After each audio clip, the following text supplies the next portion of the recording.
Well, hey everybody, North Korea has announced yet another one of its signature historic triumphs, not over famine or poverty, not over the little inconvenience of a collapsing electrical grid.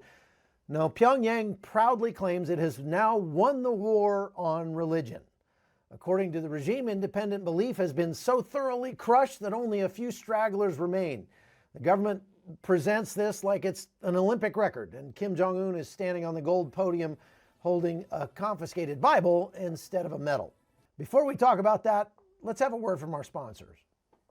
Well, you don't have much time left. It's Medicare open enrollment season, at that magical time of the year when the government hands you a stack of fine print, 24,000 plan options, literally, and a 3-week deadline to somehow not ruin your retirement. Most people throw darts at the wall and pick a random plan and end up paying thousands of dollars more every year. It's basically the Super Bowl of stupidity. Here's a better idea. Call Chapter. They're the only national Medicare advisors who actually compare every single plan, all 24,000 of them. Their advisors are on salary, which means they don't make a dime extra for shoving you into a garbage plan. They work for you and not for the insurance companies. You'll talk to a real human being when you call them. Patient, honest, shockingly helpful.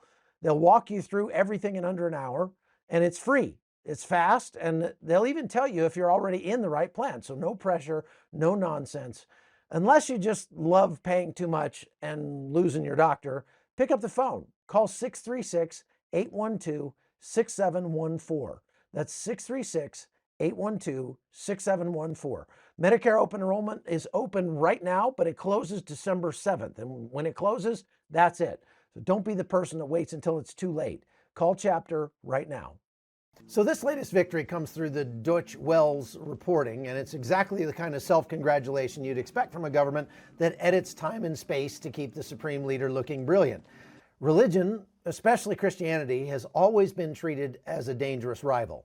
That's because Christianity requires something North Korea can't tolerate: loyalty to something beyond the Kim family. Now, before we get into a modern picture, remember where North Korea and the peninsula started. Before communism swallowed the North, the region was a powerhouse of Christian growth.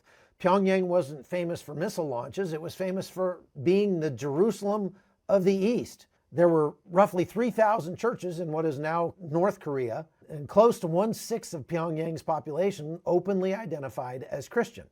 Now, South Korea shared the same heritage, the same culture, the same early Christian wave. Then the peninsula split at the end of the Korean War, and everything diverged into two different universes. In the South, freedoms of religion, speech, press, and movement all took root. It wasn't perfect, but it was free enough for ideas to grow. That freedom created space for creativity, debate, business, scientific advancement, and spiritual life. Today, South Korea is one of the most prosperous, technologically advanced, and globally connected countries on planet Earth. It's home to some of the world's largest Christian congregations, sending missionaries to places Americans can't even find on a map. Seoul's skyline glows with neon crosses, and Christianity shapes culture, politics, and community life in ways that echo across continents. Meanwhile, the North took the opposite path. It replaced freedom with strict ideological control. It replaced public debate with surveillance. It replaced the church with a personality cult. It replaced independent thought with political slogans. And in doing so, it replaced prosperity with decay. Now, America should learn something from this. While Seoul was becoming a global tech hub, Pyongyang was becoming a dimly lit museum piece for failed ideology. North Korea is a place where information is constrained, religion is treason, and speaking honestly can get your grandchildren punished. The North didn't drift into misery, it was engineered. The Kim dynasty viewed freedoms as viruses, something dangerous that might weaken their grip. So they sterilized the entire system. Speech, gone. Press, gone. Movement, gone. Religion, under attack and hunted everywhere in every corner of the country.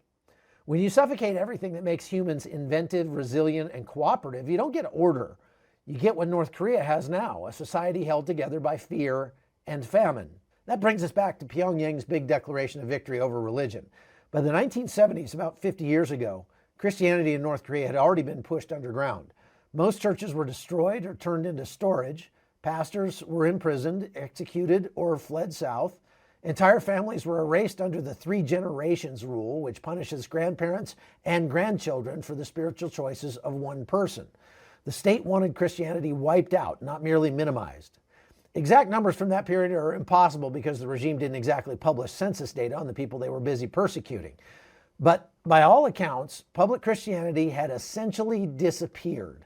Whatever remained existed in secret. It was whispered from parent to child, memorized instead of written, practiced in forests and basements away from surveillance. Today, thanks to defectors and NGOs, we have clearer estimates.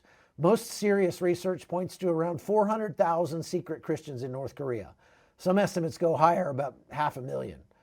All of them practice underground. All of them live with the reality that a single informant could bring their whole world crashing down. And the dangers are not symbolic. Christians in North Korea face the full arsenal of state brutality. Being caught with a Bible or even a Christian song stored on a flash drive can lead to arrest. From there, torture is standard practice. Stress positions, beatings, cold water immersion, starvation, sleep deprivation. Women, of course, face sexual violence during interrogation. Children aren't exempt. Those accused of Christian activity can be sent to political prison camps where prisoners are worked to death in mines or farms and receive barely enough food to survive. Execution remains a possibility, even sometimes carried out publicly to send a message. This is the victory the regime is so proud of and the destruction of personal conscience. Yet, here's where the whole narrative cracks. If history teaches us anything about the persecution of Christians, it's that governments can wound the church, can silence it, scatter it, and brutalize it, but they cannot kill it. Empires have tried, ideologues have tried, dictators have tried, and every time the result has been the same. The church goes underground, but not extinct. Faith survives precisely because the gospel isn't built on political permission. It spreads through relationships and stories and courage and hope. And those are things that cannot be confiscated or re-educated away. North Korean Christians prove this with their lives. They practice faith at a level of personal risk that most believers around the world never have to imagine. They meet in hidden rooms. They whisper hymns instead of singing them. They memorize scripture because they can't have a written version in their home. They pass truth like it's smuggled seed. The state calls this subversion. The Christians call it devotion. And in a strange twist of history, they're now representing the very resilience the regime claims to have crushed.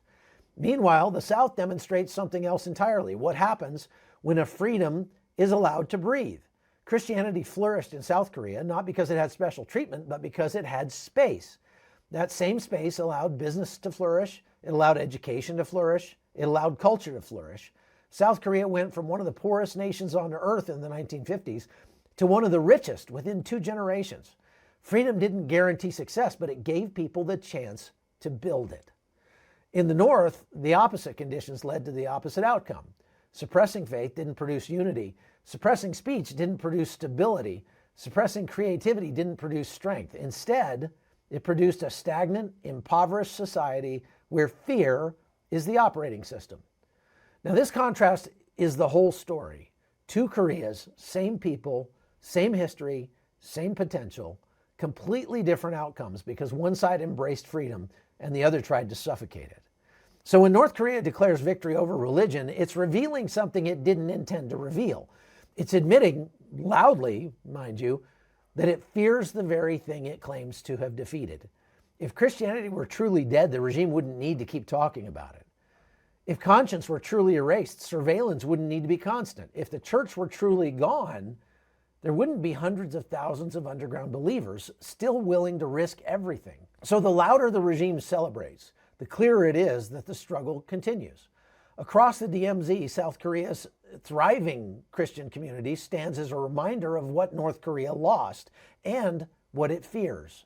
Across the North itself, the underground church stands as proof that even totalitarian systems have limits.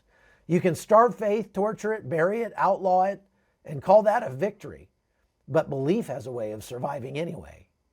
North Korea's war on religion isn't over. It never will be because the regime miscalculated. It assumed the gospel was just another ideology that could be stamped out with force. But the Christian story is built on endurance in the face of power. It survived Rome, Stalin, Mao. It's going to survive Kim Jong-un. So freedom led South Korea into prosperity. Repression dragged North Korea into darkness. And the underground Christians of the North stand quietly and courageously as the living contradiction to Pyongyang's latest propaganda triumph. That's the real story behind the victory speech that they gave in North Korea recently. A government bragging about crushing belief, and a community proving every day the government failed.